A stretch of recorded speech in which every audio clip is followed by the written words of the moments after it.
परंतु प्रश्न यह उठता है कि क्या केवल किसी के मंतव्य में उसकी सहायता इसीलिए कर देनी चाहिए क्योंकि वो आपका संबंधी है? अब आप कहेंगे कि यह कैसा प्रश्न हुआ? तनिक सोचिए, एक अस्त्र बनाने वाला जब अस्त्र बनाता है तो ये अस्त्र किसको देना है उसका अधिकार उसी के पास होता है। वो चाहे तो ये अस्त्र किसी को भी दे सकता है, वो एक सैनिक को भी दे सकता है या एक डाकू को भी, और यही अस्त्र दो भिन्न कार्य कर सकती है। यदि डाकू के हाथों में आ गई तो उसका भय दिखाकर वो लोगों को लूटेगा, निरपराधों का रक्त बहाएगा। सहायता करने वाले की भी अवस्था ऐसे ही होती है। इसलिए किसी की सहायता करने से पूर्व यह विचार कर लेना आवश्यक है कि किसे क्या, कब और कितनी सहायता देनी चाहिए कि उसका दुरुपयोग ना हो। यदि आपकी सहायता से कोई अधर्म हुआ तो उसके उत्तरदायी आप ही होंगे। तो युद्ध में आप किसका समर्थन करेंगे वासुदेव, हमारा या पांडवों का?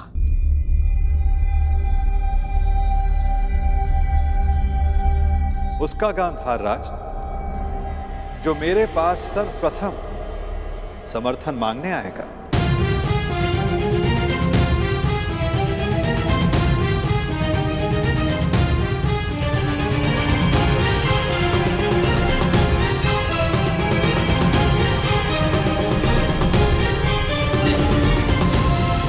आगे बढ़ो दुर्योधन।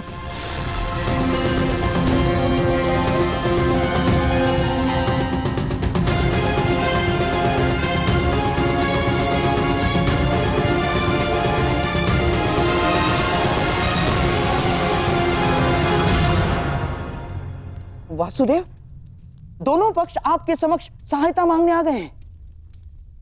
बताइए, आप किसका पक्ष लेंगे?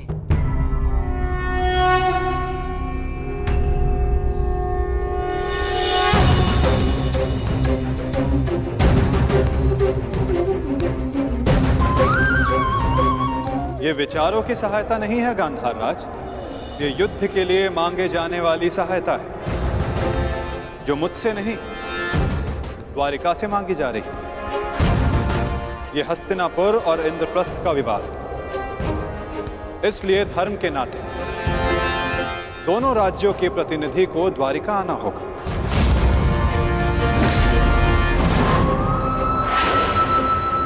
और जो सबसे पहले द्वारिका आकर मुझसे समर्थन मांगेगा वो महाभारत में मुझे अपने साथ खड़ा पाएगा।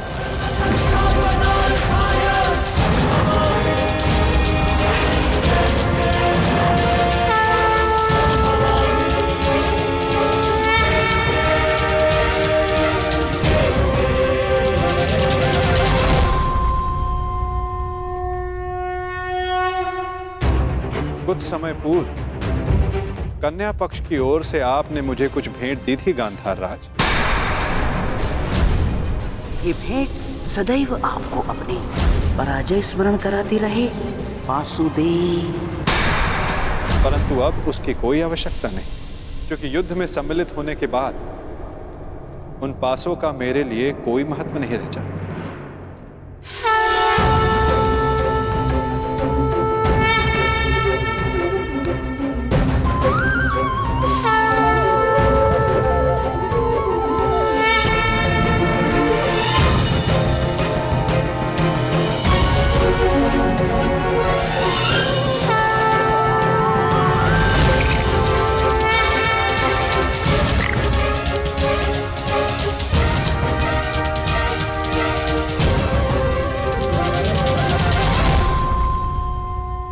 वैसे भी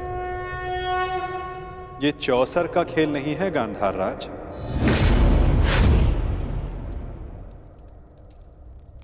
ये एक महायुद्ध है जिसके अंक केवल पौ 12 तक सीमित नहीं रहने वाले। ये खेल बहुत बड़ा होगा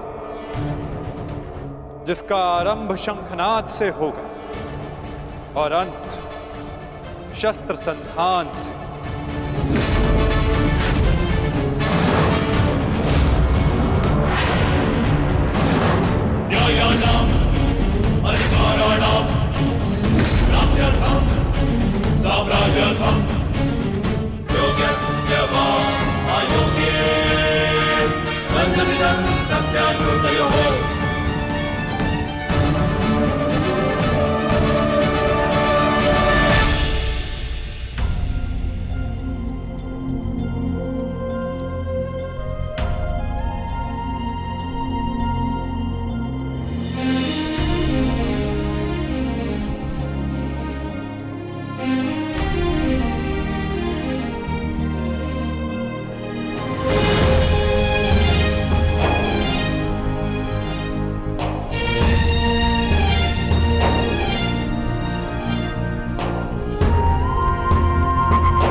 प्रसन्न रहना।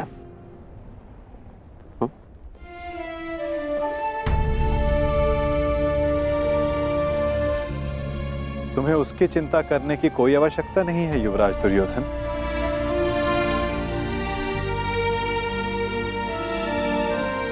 द्वारका में लक्ष्मण वधु बनकर नहीं, पुत्री बनकर प्रेम और सम्मान से रहेगी।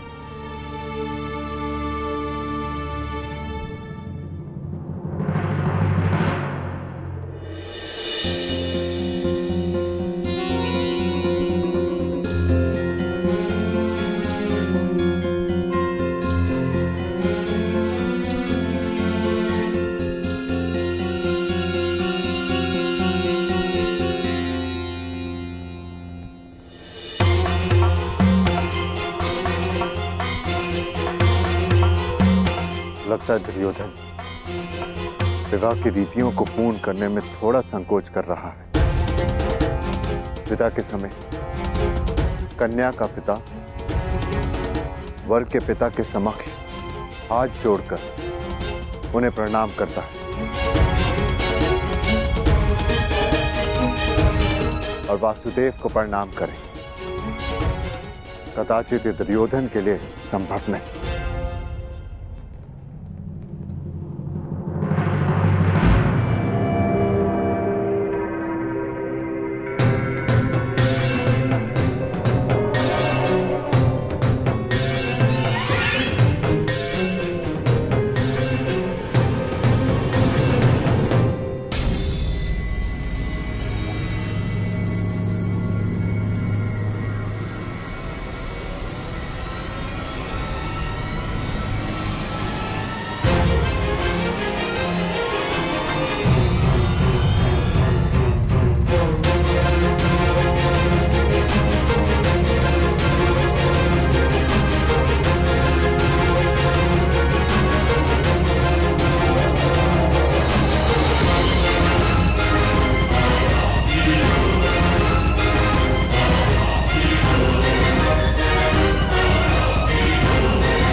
मेरी पुत्री से कोई भूल हो जाए तो उसे क्षमा कर दीजिएगा।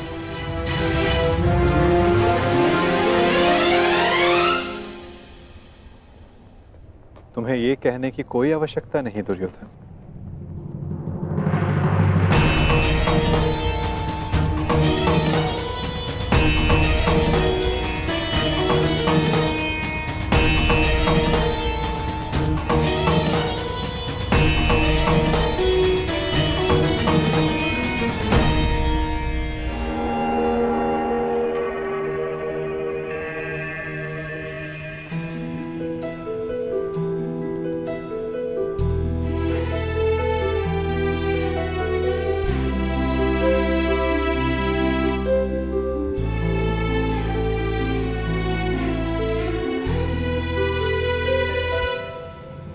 सदा सौभाग्यवती भव।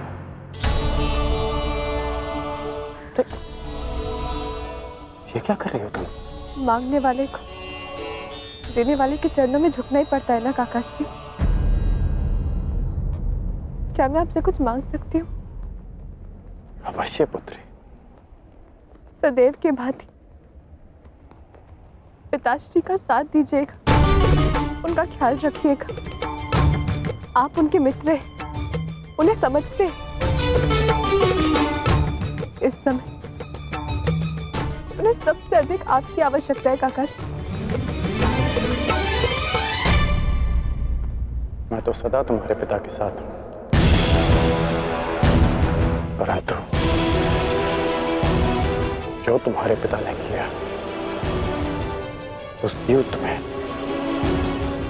वस्त्रहरण में, मैं उसे क्षमा नहीं कर पाऊंगा।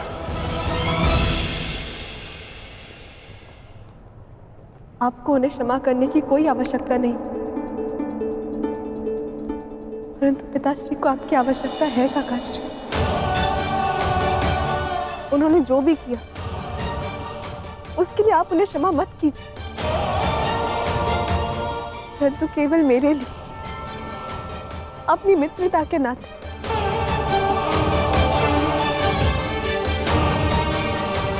उन्हें एक अवसर और दे दीजिए।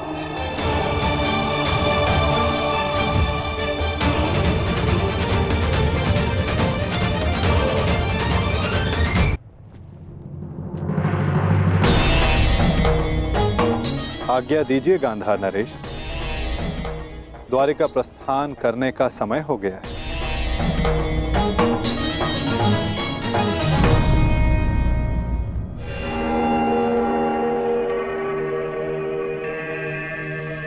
और हाँ, मुझे प्रतीक्षा रहेगी कि द्वारिका में सर्वप्रथम मेरे समक्ष समर्थन मांगने कौन आएगा।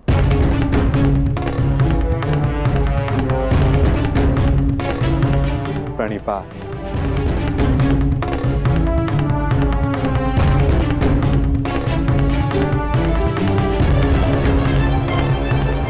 कृष्ण का समर्थन पाने के लिए पांडवों से पूर्व हमें द्वारका पहुंचना होगा, चाहे कुछ भी हो जाए।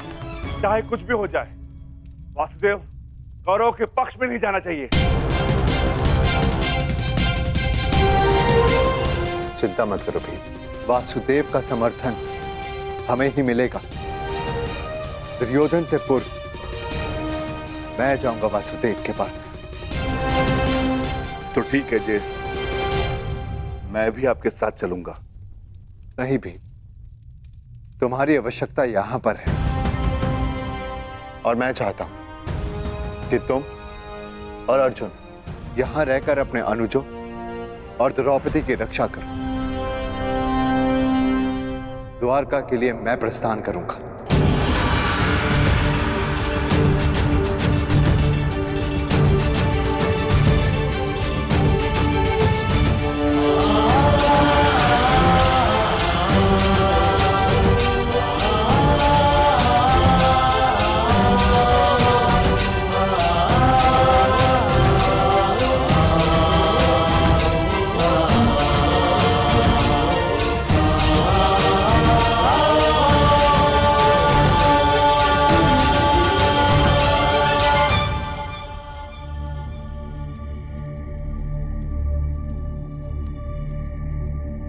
क्या हुआ पांचाली?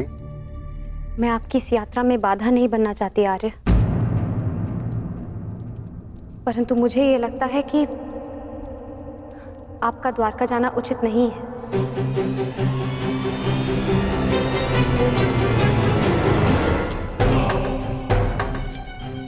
ये दुर्योधन भी इतने महत्वपूर्ण समय पर कहां चला जाता है, और ये जानते हुए भी कि उसे शीघ्र अतिशीघ्र द्वारका के लिए प्रस्थान करना है। कहां गया होगा ये?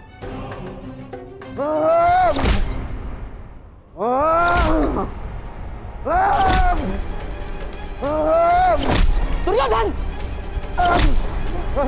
दुर्योधन! ये क्या कर रहे हो तुम? स्वयं को चोट क्यों पहुंचा रहे हो दुर्योधन? जो चोट मुझे पहुंची है उसके समक्ष कुछ भी नहीं है, छोड़िए मुझे। अरे पर क्रोध किस पर है तुम्हें? अपने आप के ऊपर है, स्वयं के ऊपर है।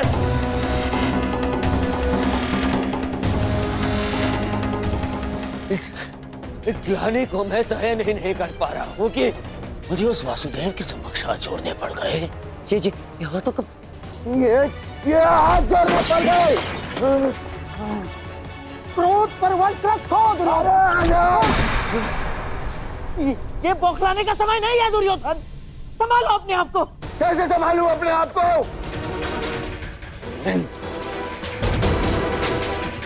इन हाथों को मैंने उस जलीय कृष्ण के समक्ष जोड़ा था, इन हाथों को, परंतु अब ये भूल दोबारा नहीं होगी।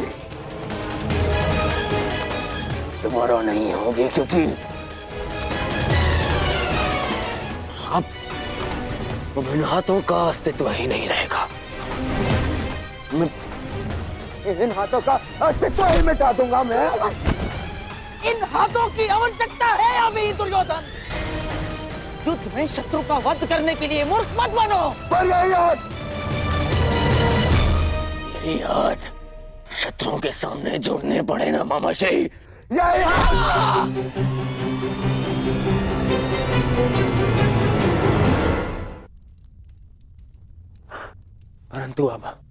परंतु ये अंतिम बार था कि मैंने उस वासुदेव के समक्ष हाथ जोड़े, अंतिम बार। चलिए, वासुदेव ने समर्थन के लिए द्वारका बुलाया है ना, मुझे नहीं जाऊंगा। क्या?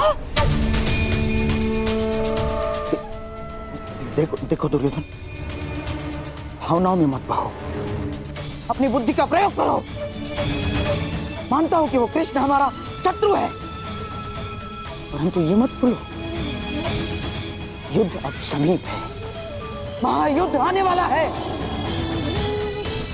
और केवल द्वारका ही है जिसका समर्थन हमें इस युद्ध में विजय दिला सकता है। दुर्योधन, तुम्हें कृष्ण के समक्ष हाथ जोड़कर समर्थन मांगने के लिए जाना होगा। दुर्योधन, जाना होगा तुम्हें।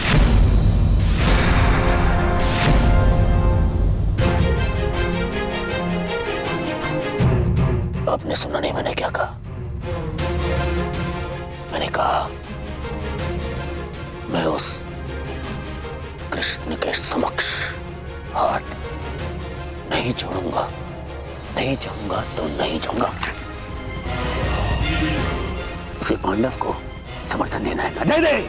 मैं केवल इतना जानता हूं कि मैं उस कृष्ण से समर्थन की भीख मांगने के लिए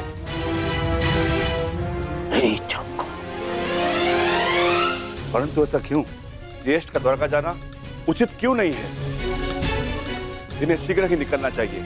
यदि हम समय पे द्वारका नहीं गए तो दुर्योधन को वासुदेव का समर्थन मिल जाएगा। और तुम ये मत भूलो कि मैं कुछ नहीं भूल रही हूँ वृकोदर, ना अपने खुले केश, ना ही अपनी प्रतिज्ञा, और ना ही वो अपमान, और ना ही मैं ये कह रही हूँ कि हम सब द्वारका ना जाएं। मैं केवल ये कह रही हूँ कि आपका द्वारका जाना उचित नहीं है। तो फिर द्वारका कौन जाएगा?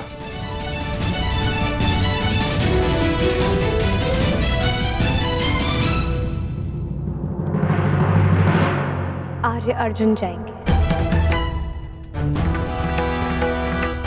परंतु अर्जुन क्यों? ये प्रश्न स्वयं से पूछिए आर्य भीम। वासुदेव सदा हमारी सहायता को क्यों आते हैं? क्योंकि न केवल आर्य अर्जुन उनके प्रिय मित्र हैं, परंतु उनकी बहन सुभद्रा के पति भी।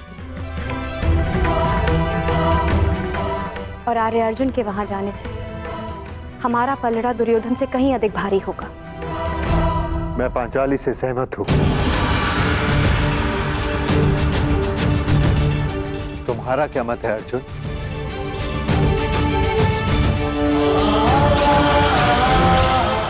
आज्ञा दीजिए ज्येष्ठ, ताकि मैं यात्रा के मंतव्य को कुशलता से पूर्ण कर सकूं।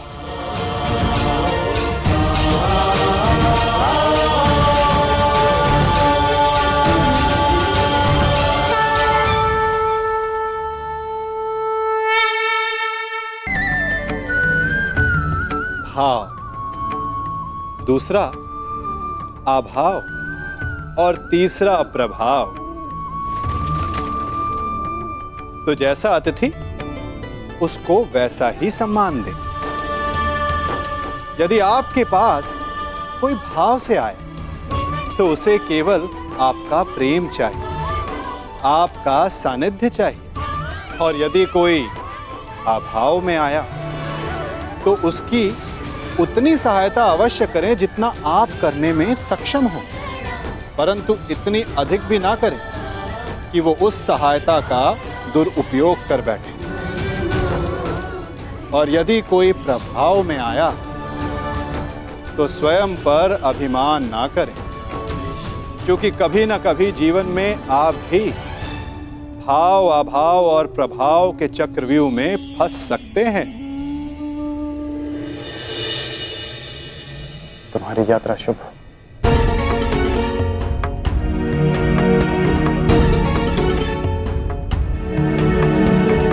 क्रुद्ध सिंह, कुछ कहना चाहते हो?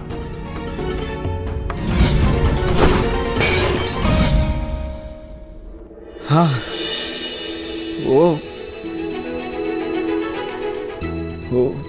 आप वो आप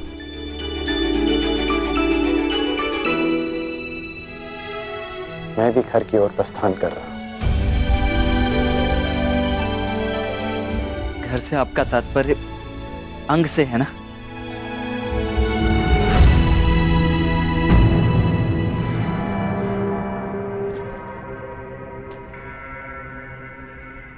या हस्तिनापुर के राजभवन से? मुझे लगा था कि अब तक तुम समझ गए होगे कि मैंने जो कुछ किया समाज के लिए किया, परंतु तुम्हारे इस प्रश्न से स्पष्ट होता है कि तुम अब तक मुझे समझ नहीं पाए हो। और आपके इस उत्तर से भी स्पष्ट होता है आपके इस यथाकथित समाज में मेरे और मेरी माता के लिए कोई स्थान नहीं।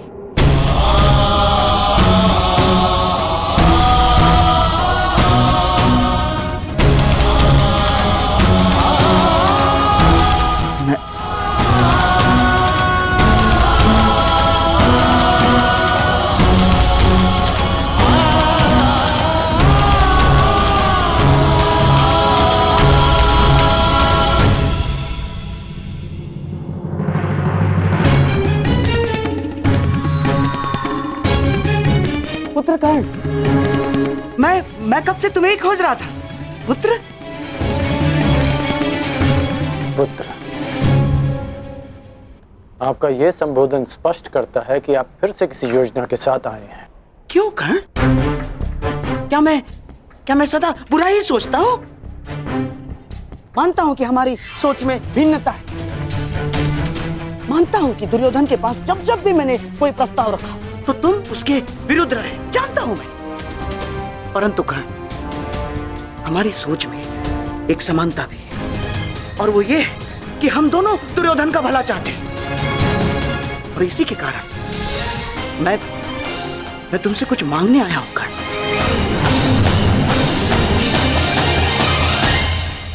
आप मुझसे कुछ मांगने आए हैं? हाँ। आप भूल रहे हैं कि मैं युवराज दुर्योधन नहीं हूं। आपके किसी भी प्रस्ताव के लिए मैं बाध्य नहीं हूं मामा श्री।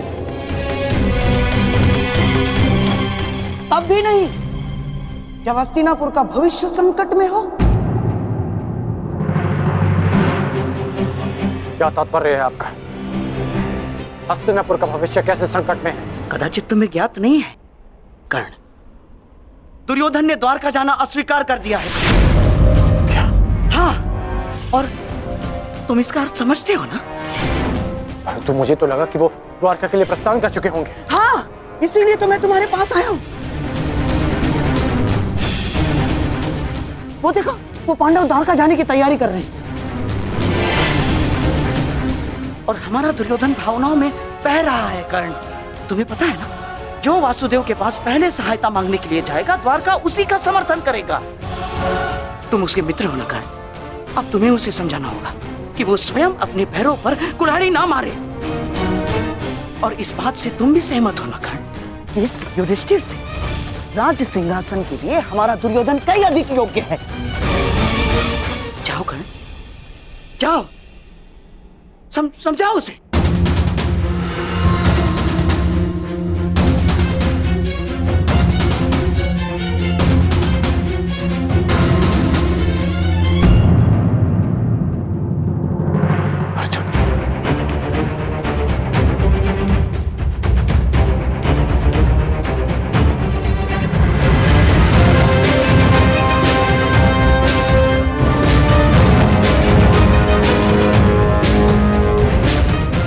द्वारका के लिए प्रस्थान क्यों कर रहा है? द्वारका तो युधिष्ठिर को जाना चाहिए।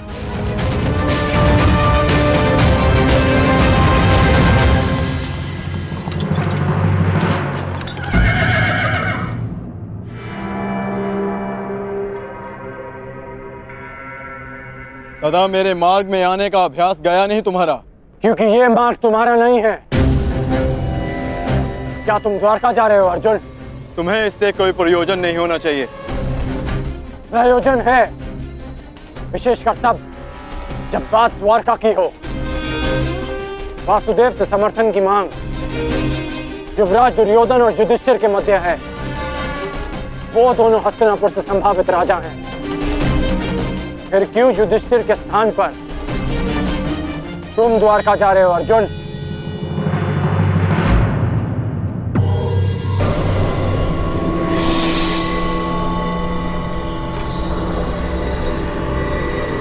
हर जगह छल।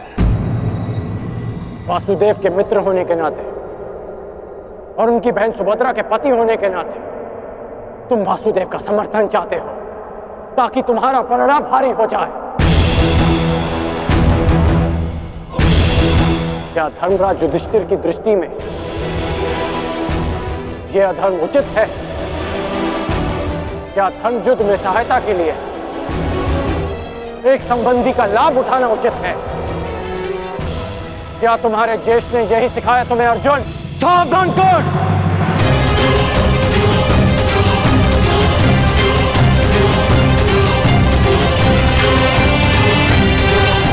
ज्येष्ठ के विरुद्ध एक शब्द और मत कहना। सही कहा तुमने। ये प्रकरण हमारे और कौरवों के मध्य है। इसमें ना ही तो तुम्हारा कोई प्रयोजन और ना ही कोई आवश्यकता। समर्थन युवराज दुर्योधन को ही मिलेगा। ये भी ज्ञात हो जाएगा। आशा करता हूं जब मैं लौटूंगा तो तुम इसी मार्ग में मिलोगे और मैं तुम्हें सूचना दूंगा। द्वारका हमारे साथ है।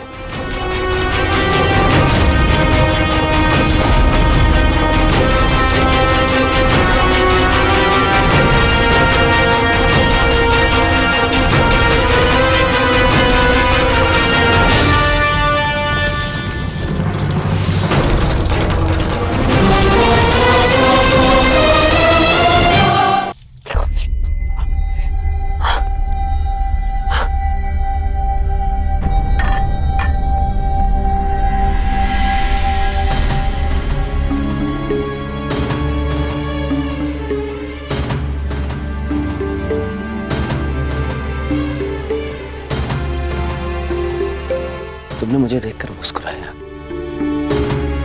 इतने वर्षों बाद। महामश्री, आपने देखा कर्ण मुझे देखकर मुस्कुरा रहा था। क्यों मित्र, तुमने मुझे क्षमा कर दिया? मैंने आपको क्षमा नहीं किया युवराज। पांचाली के वस्त्र हरण के लिए मैंने आपको क्षमा नहीं किया और ना ही कर पाऊंगा।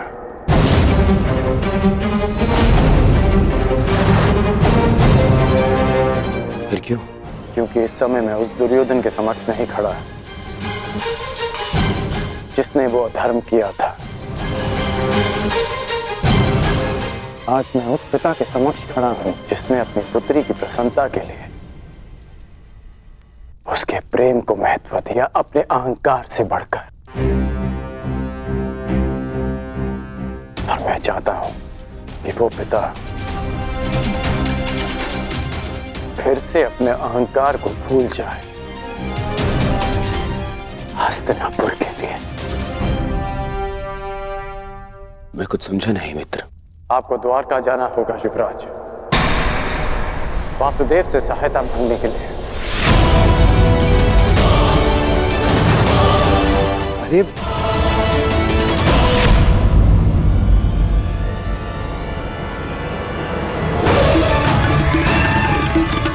अब समझा। तुरंत मत कीजिए युवराज, तुरंत मत कीजिए। कैसे? शांत हो जाइए, शांत हो जाइए। फिर चल युवराज,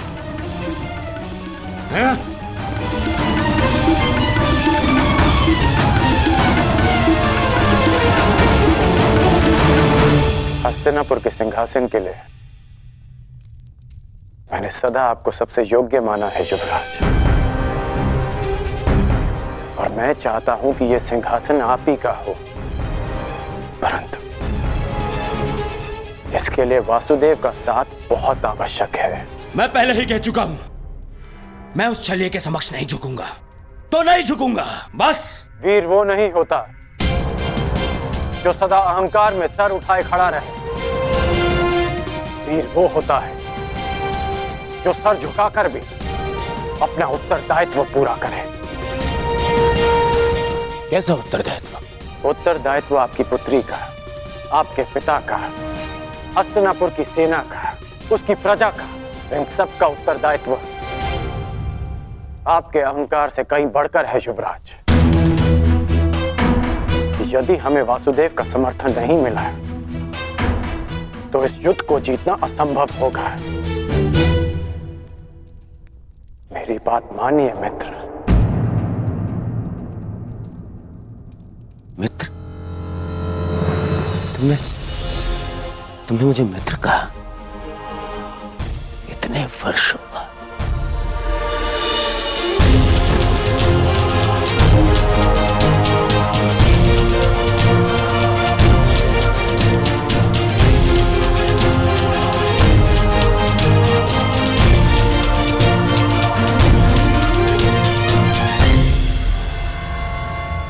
अब और कुछ नहीं चाहिए।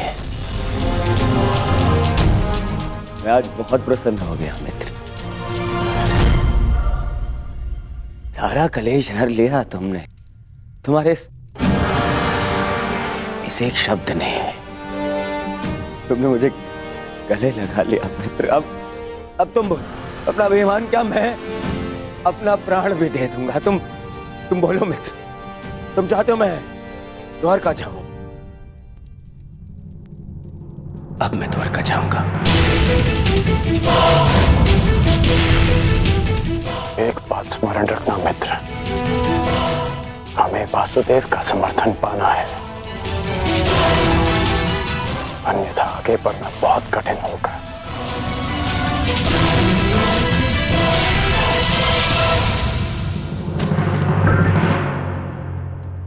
पांडवों की क्या सूचना है मामा?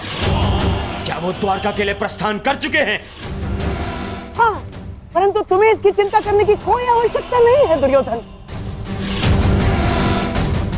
क्योंकि ये सुनिश्चित करना मेरा काम है कि वो द्वारका तुमसे पूर्व ना पहुंच पाए।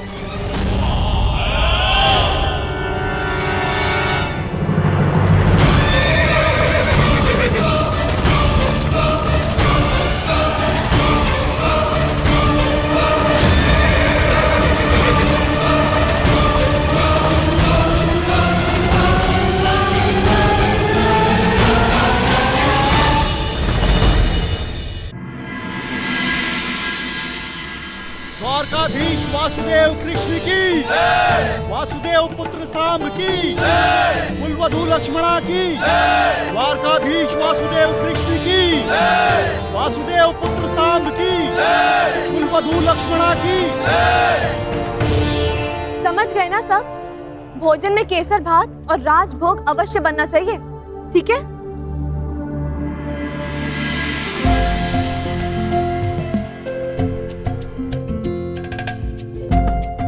कहाँ थे आप? मैं कब से आपकी प्रतीक्षा कर रही थी। तुम प्रतीक्षा में नहीं, प्रबंध में व्यस्त हो। कौन आ रहा है? अरे और कौन? पिताश्री आ रहे हैं। यहाँ? हाँ, वो विराटनगर में ससुरश्री ने घोषणा की थी ना कि युद्ध में समर्थन की मांग के लिए सबको द्वारका ही आना होगा, तो इसलिए पिताश्री यहाँ समर्थन मांगने आ रहे हैं। समर्थन?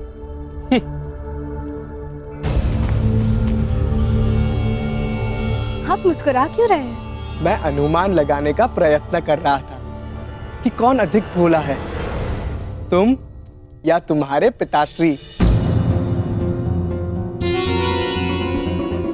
मैं कुछ समझी नहीं। वही तो समस्या है। चाहे तुम्हारे पिताश्री वासुदेव के चरणों में गिर जाए, उन्हें द्वारका का समर्थन नहीं मिलेगा। परंतु क्यों? यदि शर्त अनुसार मेरे पिताश्री यहाँ पहले पहुंच जाए, तो फिर वो समर्थन क्यों नहीं करेंगे? जितना मैं वासुदेव को जानता हूँ, वो सुनिश्चित कर ही लेंगे कि तुम्हारे पिताश्री यहाँ पहले ना पहुँच पाए, और यदि पहुँच भी गए तब भी समर्थन पांडवों को मिले, इसका कोई ना कोई रास्ता मेरे महान पिताश्री निकाल ही लेंगे। मैं नहीं मानती ससुर श्री ऐसी अनीति करेंगे। जानता हूं तुम्हें मेरी बात का विश्वास नहीं होगा, परंतु ये सूचना मिली है कि तुम्हारे पिताश्री से पूर्व वासुदेव के सखा अर्जुन द्वारका के लिए प्रस्थान कर चुके हैं। सखा श्री अर्जुन? परंतु वो क्यों? नियम अनुसार तो सिंहासन के दावेदार को यहाँ आना चाहिए ना। परंतु अब देखना, मेरे पिताश्री अपने ही बनाए नियम तोड़कर समर्थन अर्जुन को ही देंगे। असंभव, मुझे विश्वास नहीं होता। अब तो समय ही बताएगा कि तुम्हारा विश्वास अधिक बलशाली है या मेरा अनुभव। मैंने तुम्हें इसीलिए बता दिया ताकि समय आने पर तुम्हें अधिक ठेस ना पहुंचे। अब चलो, अब रीति अनुसार तुम्हें अपने ससुर श्री, जिन्हें तुम भगवान समझती हो, उन वासुदेव के पांव धोने हैं। चलो।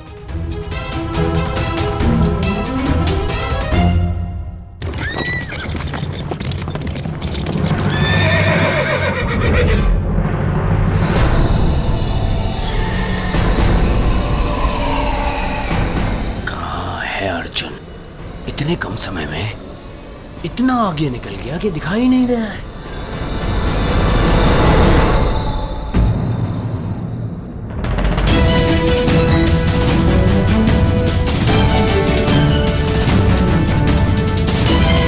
अर्जुन, वो रहा। परंतु मैं तुम्हें मुझसे पहले द्वारका नहीं पहुंचने दूंगा। सारथी, आगे बढ़ो, चलो।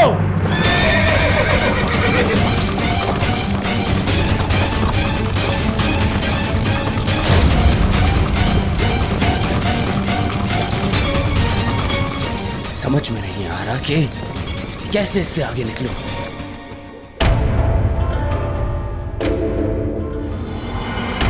गांधार नरेश, संदेश वाहक पक्षी के साथ क्या कर रहे हैं?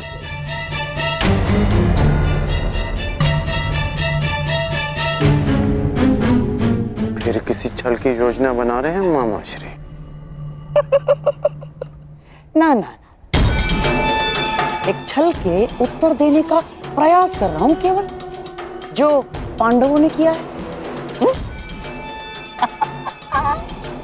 आ जाओ।